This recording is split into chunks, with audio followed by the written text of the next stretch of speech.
Merci d'écouter Sounds Like Portraits. Bienvenue dans mes conversations avec des humains créatifs. C'est Philippe Ingard. Si vous aimez ce podcast, n'oubliez pas de vous abonner sur iTunes, Spotify, Stitcher, Google Podcast et de laisser vos commentaires. Merci. Sounds Like Portraits est également disponible sur frenchmorning.com. Au sommaire de ce 110e épisode, au moment où les confinements ne sont pas encore terminés, j'ai choisi de rencontrer Mathieu Dumont, biologiste dans le Grand Nord canadien. Pourquoi Mathieu ? Parce que je me suis demandé si nous n'avions pas des choses à apprendre de lui et du peuple inuit pour vivre confinés contre la pandémie. Bonjour Mathieu. Bonjour Philippe. Pouvez-vous me dire Mathieu où vous êtes en ce moment ? Alors, au Nunavut, j'habite près de Kugluktuk, qui est la communauté la plus à l'ouest du Nunavut. C'est une communauté d'environ 1500 habitants. Et donc, ma famille et moi vivons un peu à l'écart de la ville, le long de la rivière Coppermine. Est-ce que vous pourriez me décrire le paysage autour de vous, qu'on imagine un petit peu votre environnement ? Ici, nous sommes dans l'Arctique canadien, et donc au-dessus du cercle arctique. Le paysage, c'est essentiellement la toundra, avec la rivière Coppermine qui prend sa source plus au sud et qui se décharge dans l'océan Arctique. Ça crée un microclimat, donc la limite des arbres n'est pas si loin. On arrive à avoir des petites épinettes noires et des épinettes blanches, pas très loin de chez nous. Mais sinon, c'est essentiellement la toundra, le paysage général. La toundra, c'est quoi ? C'est un paysage de glace, sans végétation réelle, avec des cailloux, c'est ça ? Il y a de la végétation, mais c'est de la végétation au ras du sol. Comme vous dites, c'est un mélange de roches et de végétation. Il fait quelle température en plein hiver ? Alors en plein hiver, ça peut descendre assez bas, jusqu'à moins 45 environ. Au milieu de l'hiver, la plupart du temps, c'est autour de moins 30, moins 35, avec des chutes en dessous de ça jusqu'à moins 45. Là, nous, on a commencé le printemps un petit peu, ce qui fait qu'aujourd'hui, je crois qu'il fait moins 15. Ça paraît très agréable comme température quand on a passé plusieurs mois d'hiver ici. Alors, justement, Mathieu, dites-moi, vous qui êtes dans l'Arctique, est-ce que vous êtes touché par des mesures de confinement liées à la pandémie de Covid-19, malgré ce côté désertique ? Alors, oui, parce que pour plusieurs raisons, l'une étant étant si isolé, nos ressources médicales et d'aide sont plus limitées, ce qui fait que si le virus se rendait jusqu'au Nunavut, ça pourrait être une catastrophe très vite. Aussi, avec la crise du logement, il y a beaucoup de gens qui vivent dans des maisons un peu surpeuplées. Ce qui fait que encore c'est un des facteurs qui rendrait le virus assez dévastateur, parce qu'il pourrait se propager assez vite, même à l'intérieur d'une maison. Notre avantage, c'est qu'il n'y a pas de route qui se rende au Nunavut. Le seul moyen de se rendre au Nunavut, c'est soit par avion la plupart du temps, ou par bateau en été. Donc, c'est un petit peu plus facile de fermer les frontières et de contrôler le va-et-vient de gens entre le Nunavut et le Sud. Le gouvernement territorial du Nunavut a instauré la fermeture des frontières, à l'exception des travailleurs essentiels, mais c'est sujet à une surveillance médicale. Une quarantaine. Les gens qui viennent du Sud doivent subir une quarantaine avant de se rendre au Nunavut. C'est intéressant parce que ça montre qu'on vit vraiment dans un monde globalisé. Même des territoires aussi reculés dans l'Arctique sont concernés par ces mesures de confinement que nous vivons ici dans une zone densément peuplée. À l'heure actuelle, même les endroits les plus isolés sont généralement connectés par voie aérienne. et ça prend très peu de temps pour quelqu'un de venir d'un endroit infecté. Et donc, la transmission du virus peut se faire n'importe où très très vite maintenant. Dites-moi, est-ce que les Inuits, puisque c'est le peuple autochtone avec lesquels vous vivez, est-ce que les Inuits ont connu des pandémies qui les ont mis en danger dans leur histoire? Est-ce qu'on a connaissance de ça? Ben oui, comme beaucoup de populations aborigènes, avec le contact relativement récent avec les colons essentiellement européens, mais d'autres contrées aussi, euh, leur immunité a dû s'adapter. Et avant qu'ils puissent s'adapter, il y a eu des ravages avec la tuberculose et d'autres maladies. Donc, ils ont une expérience avec ça. Ce qui rend les choses difficiles, c'est aussi au niveau culturel, c'est que la culture inuite est très centrée autour de la famille, et donc de couper les liens familiaux pendant une durée relativement prolongée, comme à l'heure actuelle, c'est difficile culturellement parce que c'est une partie vraiment importante de leur vie, les relations familiales. Et justement, est-ce que ils ont tendance à mettre en avant leur culture, leur tradition, leurs liens au détriment du risque prouvé de la maladie? Comment ça se passe? Comment est-ce qu'ils le vivent concrètement? Non, je crois que c'est un peu comme partout.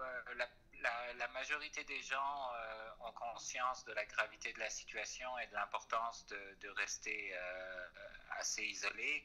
Bon, il y a bien sûr des gens qui sont moins sérieux à le faire, mais dans l'ensemble, je pense que c'est un peu comme partout dans le reste du monde.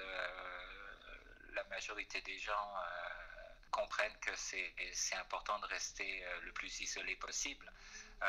On est chanceux pour l'instant au Nunavut, il n'y a pas eu de cas déclarés sur le territoire, ce qui fait que le comportement un peu plus laxiste est un peu moins risqué à l'heure actuelle. Mais bon, ça ne veut pas dire que c'est une bonne chose, mais au moins c'est un peu moins stressant que dans une zone où le virus serait identifié. Est-ce que ce confinement, il a pas des similitudes, quels que soient les endroits où on habite, dans le sens où on est tous, dans tous les cas, confrontés à nous-mêmes? Oui, je pense que ça, c'est quelque chose d'assez global. C'est à la fois quelque chose de difficile et une opportunité aussi peut-être de considérer les priorités dans sa vie et autour de soi. C'est un moment où la réflexion personnelle est importante, et je crois qu'une des choses qui peut aider, c'est de le prendre d'un côté positif. L'important avec le confinement, c'est de rester occupé, de garder une certaine routine, et puis d'essayer de faire une revue objective de ce qui est important et de ce qui ne l'est pas. Où est-ce qu'on peut trouver des repères dans une situation finalement où on est confronté à soi-même, où on est un peu seul? Est-ce que dans la culture, et précisément est-ce que la culture des Inuits, elle a des éléments qui permettent de s'orienter, de se retrouver, de ne pas se perdre, de ne pas partir à la dérive finalement? Même pour les non inuits, c'est une bonne idée d'y penser. C'est un retour aux sources. euh, un des avantages qu'on a comparé à beaucoup de gens dans le sud, et surtout les gens dans des plus grosses agglomérations ou des centres plus densément peuplés, c'est qu'on on a la nature tout autour de nous. Et bon, traditionnellement, la nature est une partie intégrante de la vie des Inuits et autres populations aborigènes. Donc, de retourner à la chasse ou de faire des activités traditionnelles peut être un moyen de reconnecter avec la nature et de faire de la situation quelque chose de positif en quelque sorte. C'est aussi un avantage pour nous, c'est on peut aller chercher des ressources alimentaires sans avoir à aller au supermarché ou à aller en ville. Donc c'est un gros avantage et c'est quelque chose qui, traditionnellement, c'est comme ça que les Inuits vivaient, ce qui fait qu'ils ont toujours fait ça et donc ils peuvent continuer à le faire. Qu'est-ce qui vous a décidé, vous, à vivre dans cette région apparemment si inhospitalière du Nunavut? Parce que ça fait 19 ans que vous habitez là-bas. Qu'est-ce qui vous a décidé? J'avais toujours rêvé des grands espaces et de vivre dans la nature. L'endroit exact était pas nécessairement dans l'Arctique au départ, mais bon, de fil en aiguille, je me suis orienté vers le nord et j'ai jamais regretté cette décision. C'est inhospitalier seulement si on le connaît pas et si on s'y intéresse pas. Sinon, ça peut être un endroit qui est très agréable à vivre. C'est pas un endroit facile, c'est pas un endroit toujours clément, mais globalement, c'est quand même un des derniers endroits sur Terre avec tant d'étendues naturelles où on peut vivre librement. Vous dites, quand on ne connaît pas, ça peut paraître inhospitalier. Qu'est-ce qu'il faut connaître? Est-ce qu'il y a des grands principes, des grandes choses à comprendre pour pouvoir se sentir bien dans cette terre du Grand Nord canadien? Connaître, c'est peut-être pas le meilleur mot, mais c'est surtout si on n'est pas actif à l'extérieur, la vie peut être un peu plus difficile. Je veux dire, c'est juste d'embrasser l'environnement et le climat et de pas en faire un obstacle à être actif dehors. Alors vous, vous venez de France.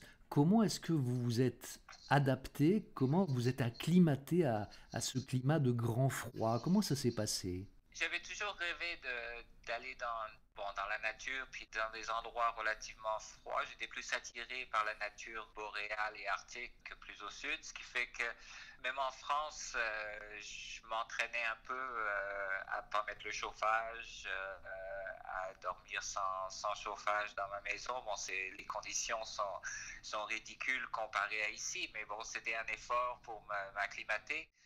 Et bon, j'ai habité dans le sud du Canada pendant 7 ans, donc j'ai eu l'occasion quand même de vivre un peu l'hiver canadien pour une adaptation un peu plus en douceur. Puis bon, après dans l'Arctique, je dirais ça a pris à peu près 2 ans avant que je puisse vraiment ressentir des changements au niveau physiologique et des possibilités un peu plus augmentées au niveau de la résistance au froid. Je ne sais pas si c'est scientifique ou pas. J'avoue, j'ai pas vraiment fait de recherche là-dessus pour savoir. Mais les Inuits disent que en s'habituant au froid, le sang s'épaissit et qu'on devient plus résistant comme ça. Mais bon, peu importe ce que c'est, je sais qu'au bout d'un moment, des choses que j'étais incapable de faire au début devenaient de plus en plus faciles, comme de travailler sur quelque chose à main nue à moins 30 et faire des choses comme ça, avoir le visage découvert quand on voyage dans la toundra, au lieu de l'avoir emmitouflé dans une cagoule et tout ça. Donc, petit à petit, on s'adapte. Je pense que ça vient aussi d'une attitude à vouloir s'adapter, à vouloir passer outre la morsure du froid au début. Si on prend le froid comme un ennemi, c'est beaucoup plus difficile de s'y adapter. Et maintenant, quelle idée avez-vous du froid? Ce n'est plus un ennemi, c'est quoi? C'est un ami? C'est en quelque sorte un peu un compagnon neutre et parfois un ami dans le sens où des conditions plus douces parfois amènent d'autres difficultés, comme quand la neige fond, c'est plus difficile de voyager en motoneige ou par équipe de chiens. Les moustiques arrivent quand l'été arrive. Donc, il y a des choses positives avec le froid, mais je dirais que c'est plus un compagnon neutre dans le sens où c'est les conditions et on fait avec. C'est pas une question de le haïr ou de l'aimer, c'est juste une question de faire avec en harmonie. Vous êtes biologiste et vous êtes aussi vidéaste. Est-ce que vous avez une mission particulière, une mission scientifique dans ce territoire arctique? En tant que biologiste, C'est comme ça que j'ai déménagé au Nunavut et j'ai déménagé au Nunavut sans avoir de travail à l'avance et donc j'ai cherché sur place. Je suis monté au Nunavut sur le conseil d'un ami très cher qui m'a offert de m'héberger chez lui puisqu'il vivait au Nunavut. Il m'a offert de m'héberger jusqu'à ce que je trouve du travail. C'est ce que j'ai fait, donc j'ai déménagé chez lui dans la capitale du Nunavut, à Iqaluit. Et j'ai vécu là pendant 7 mois à faire des petits boulots à droite à gauche jusqu'à ce que je décroche un emploi de biologiste pour le gouvernement qui était basé à Kugluktuk. Je suis devenu biologiste pour le gouvernement du Nunavut. Mon rôle principal, c'était d'apporter l'information pour aider la gestion des espèces animalières, essentiellement les espèces qui sont récoltées par la chasse. Donc ça s'étend du caribou, bœuf musqué, loup, carcajou, renard, ours grizzly, essentiellement les gros mammifères. Est-ce que vous avez eu des rencontres un peu effrayantes comme un grizzly? Est-ce que ça vous est arrivé de faire ce genre de rencontres pendant votre travail? La plupart du temps, les rencontres avec les ours grizzly se passent bien dans le sens où chacun s'en va de son côté et rien n'arrive. Dans mon travail de biologiste, le travail demande de parfois s'approcher ou d'être dans des endroits un peu plus sensibles où on peut être en contact plus proche avec la faune. Il y a eu quelques cas où les ours ne voulaient pas vraiment aller de leur côté. Généralement, ça se règle bien en fin de compte. C'est-à-dire, qu'est-ce que vous faites? Vous reculez? Qu'est-ce qui se passe? Ça dépend un peu de l'ours et de son caractère. Chaque ours est un individu qui a son caractère propre, ce qui fait qu'il faut s'adapter un peu à chaque situation. Mais d'une façon générale, c'est soit de le faire reculer, soit de trouver un abri où on peut être en sécurité. La plupart du temps, comme je dis, c'est un échange de regards, puis chacun s'en va de son côté.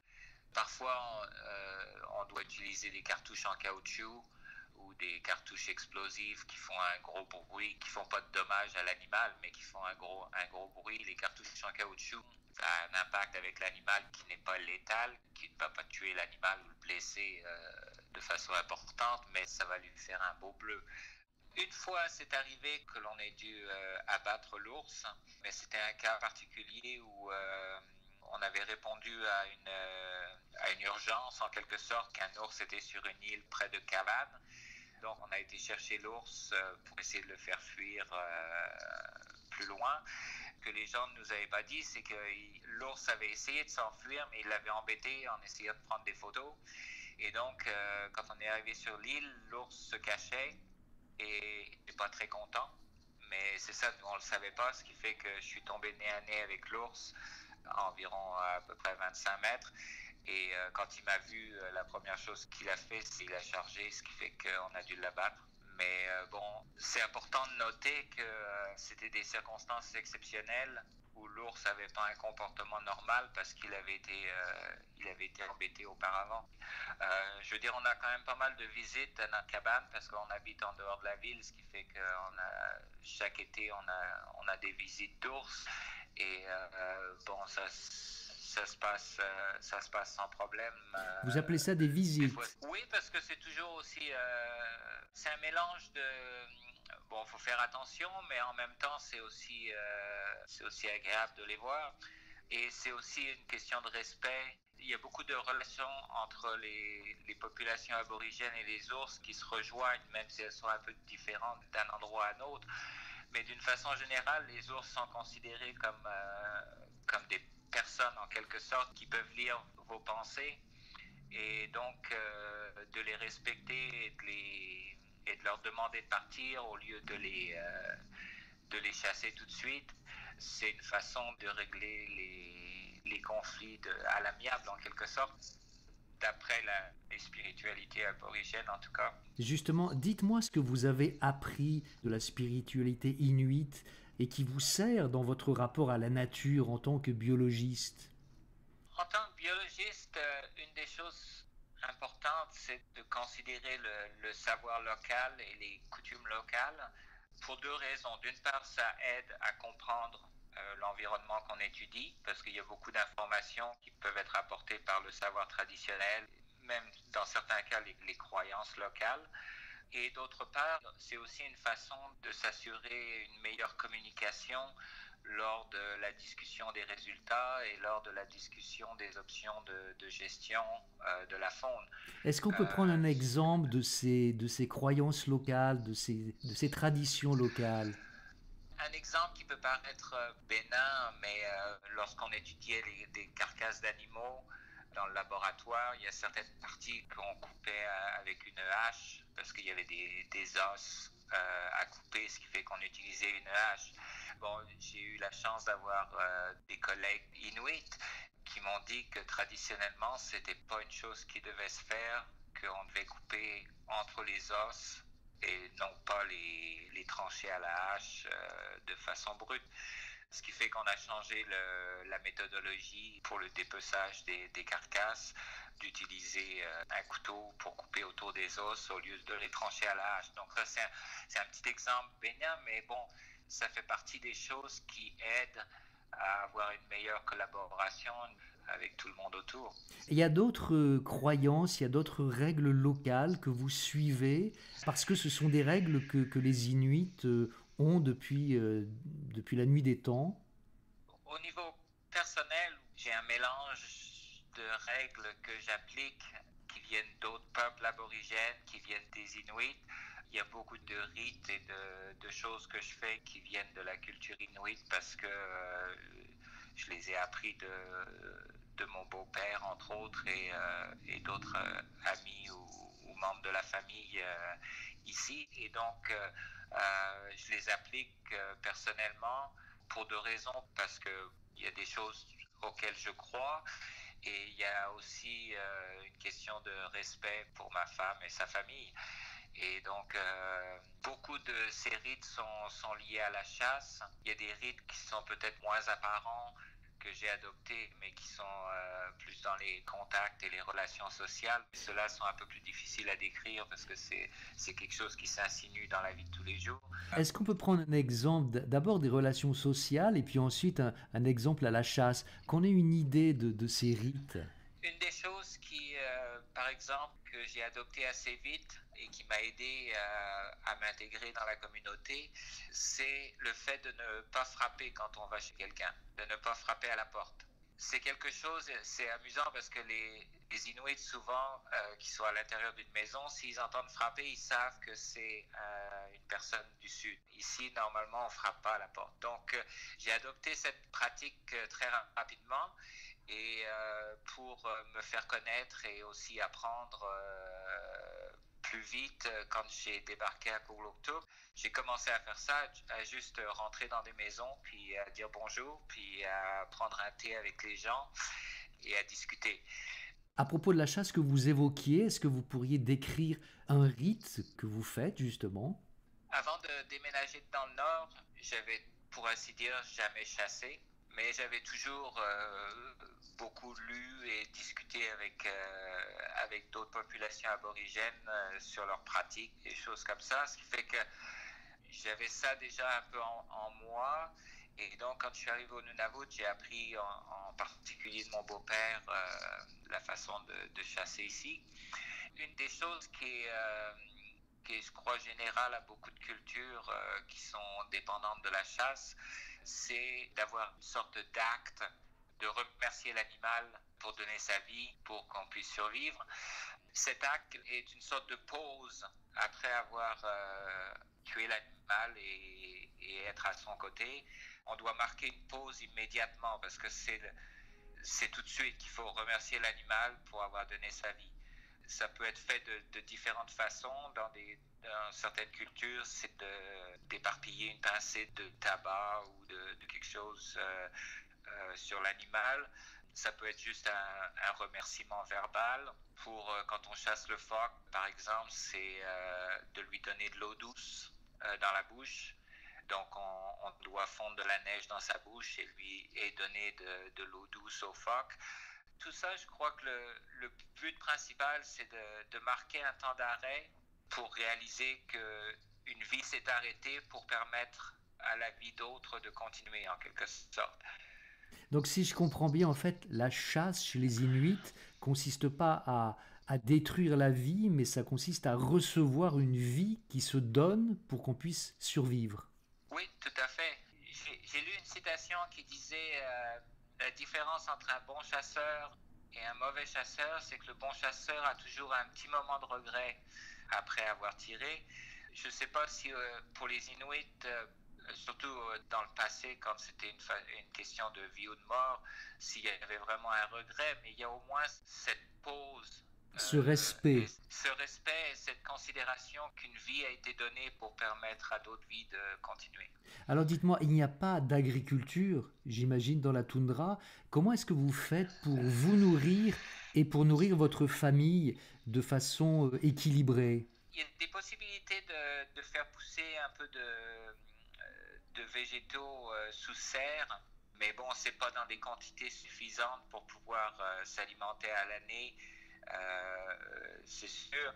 Pour tous les produits frais, fruits et légumes, entre autres, nous sommes très dépendants des arrivages du sud par avion. Donc les communautés sont ravitaillées par avion régulièrement tous les 2 ou 3 jours avec des produits frais venant du sud. Il y a des possibilités de vivre sans ces produits. Les Inuits l'ont fait pendant des milliers d'années. Mais bon, ça demande beaucoup plus de travail et c'est un peu plus difficile. Mais expliquez-moi, parce que c'est ça qui est intéressant. C'était le fond de ma question. Comment les Inuits font sans cette importation de l'extérieur? Comment est-ce qu'ils font par eux-mêmes? Même à l'heure actuelle, il y a encore quand même des pratiques qui permettent de compenser pour moins de fruits et légumes. Entre autres, de manger la viande crue. C'est une façon d'obtenir des vitamines qui sont généralement dans la cuisine du Sud détruites par la cuisson. Donc on mange beaucoup de poissons et de viande crue. On a l'avantage qu'il y a très peu de maladies transmissibles à l'humain dans la plupart en tous les cas dans les proies, dans les espèces qui sont principalement consommées. Traditionnellement dans le temps, de façon saisonnière, il y avait différentes choses que les Inuits pouvaient faire. Pendant l'été et surtout au printemps et à l'automne, les petites baies sauvages sont une bonne source de vitamines et puis aussi de sucre. Et à l'année, le contenu de l'estomac de caribou est une source de végétaux. C'est difficile pour notre estomac de digérer les espèces végétales qu'on trouve dans la toundra, mais en le consommant après qu'il soit prédigéré dans l'estomac de caribou, ça permet d'utiliser les nutriments et les éléments de ces végétaux. Ça a quel goût, le contenu de l'estomac de caribou? C'est un goût auquel il faut s'habituer. Ça ressemble à quoi? La végétation macérée avec un mélange de terre un peu, je sais pas, c'est difficile à décrire, mais j'ai pas vraiment développé un goût pour ça. Et tant qu'on peut faire sans revenir à ces méthodes-là, moi je préfère manger quelque chose d'autre. Mais c'est bon à savoir parce que c'est une possibilité. Si on arrêtait d'être approvisionné par le Sud, c'est une des choses qui est bonne à savoir. Est-ce qu'il y a un principe de prudence que vous appliquez quand vous sortez de chez vous dans la toundra pour aller travailler? Je crois que si on devait résumer à une chose, la patience serait le plus important dans le sens où avec la patience vient beaucoup d'autres choses, de prendre son temps pour être sûr qu'on n'a pas d'accident. Parce que, bon, évidemment, pour être secouru, c'est très compliqué et ça peut prendre des jours ou des semaines. Ce qui fait qu'il faut pouvoir se débrouiller par soi-même et avoir la patience pour essayer de ne pas se mettre dans des situations dangereuses. La patience avec la météo, par exemple. Si les conditions ne sont vraiment pas favorables pour voyager, le mieux c'est de planter sa tente puis d'attendre. Des fois, il peut y avoir des blizzards qui vont durer plusieurs jours, voire une semaine. le mieux, c'est d'attendre que ça se passe. La patience, ça c'est une vertu du confinement. Ça c'est une vertu qu'on peut aussi partager, nous, dans des centres urbains très densément peuplés. Tout à fait. Les conditions actuelles de confinement dans la plupart des pays demandent beaucoup de patience de la part des gens. Pour nous, c'est plus les conditions habituelles, en quelque sorte, en vivant à l'écart, au milieu de la toundra. On est la plupart du temps par nous-mêmes et à faire nos propres affaires, ce qui fait qu'il n'y a pas vraiment de grosses différences. Un des gros avantages qu'on a comparé à beaucoup d'autres gens, on n'a pas cette sensation d'avoir notre liberté restreinte par le confinement, parce que notre confinement peut être vécu en camping dans un rayon de plusieurs centaines de kilomètres, ce qui fait qu'on rencontrera personne, ce qui fait qu'on n'aura pas de risque de propagation du virus, mais on n'a pas cette sensation d'être contraint et d'avoir nos libertés restreintes. On peut démarrer notre motoneige et partir pour des centaines de kilomètres. Mathieu, en tant que biologiste, à votre avis, est-ce qu'on a besoin de catastrophes pour réaliser ce que les traditions des Inuits n'ont jamais oublié, à savoir le respect pour toutes les formes de vie avec lesquelles nous partageons les ressources de la Terre? Oui, l'humain semble avoir des difficultés à prendre les précautions nécessaires pour le futur, ce qui fait que les catastrophes sont généralement un moyen pour les masses, pour la majorité du monde, de réaliser qu'il y a un problème et qu'il faut faire quelque chose pour le résoudre. Le problème avec ces catastrophes, c'est que souvent, quand la situation s'améliore de nouveau, on oublie assez vite et on retourne à nos habitudes qui ne sont pas forcément pour le mieux pour la Terre et pour nous autres. Merci Mathieu d'avoir partagé votre histoire, musique Charmeuse de Serpent, composée et dirigée par Olivier Glisson. N'oubliez pas de vous abonner sur iTunes, Spotify, Stitcher ou Google Podcast et de visiter le site de soundslikeportraits.com. Restons encore chez nous, mais restons connectés. C'était Philippe Ingard. À bientôt.